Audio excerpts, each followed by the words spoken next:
Hey guys, this is Satyam Jaiswal and you also watching Satyam Jaiswal blog and take channel. So guys, आज हम लोग unbox करने वाले इस माइक्रो यूएसबी केबल की, जो कि मैंने फ्लिपकार्ट से ऑर्डर किया था। एंड गाइस, ये है एम्ब्रेन की। आप लोग देख सकते हैं, अभी फोकस नहीं हो रहा क्योंकि फ्रंट कैमरा से वीडियो शूट हो रहा है।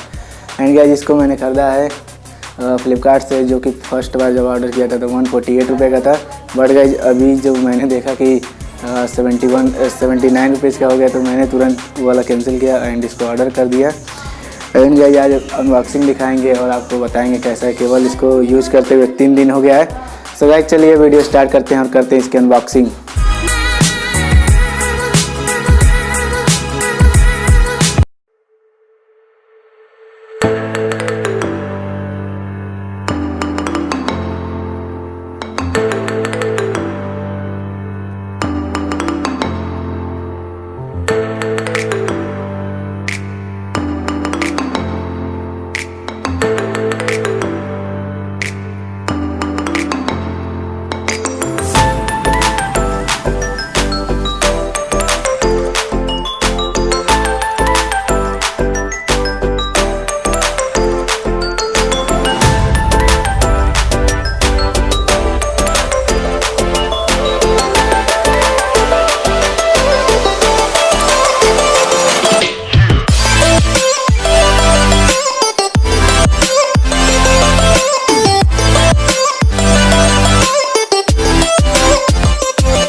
इस प्राइस रेंज में बहुत ही अच्छा ये केबल है। मैं 3 दिन से यूज़ कर रहा हूँ। फास्ट चार्ज भी कर देता है मोबाइल को। अगर आपका नॉर्मल भी केबल तो जो होता है वो फास्ट चार्ज नहीं करता, बट ये फास्ट चार्ज करता है।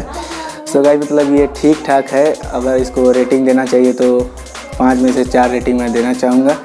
सो गाइस, इसी तरह मैं वीडियो लाता रहता हूँ, तो प्लीज़ अगर आप लोग चैनल पर नए हैं तो प्लीज़ चैनल को सब्सक्राइब कर लीजिएगा। मिलते हैं नेक्स्ट वीडियो में, तब तक के लिए जय हिंद, जय भारत।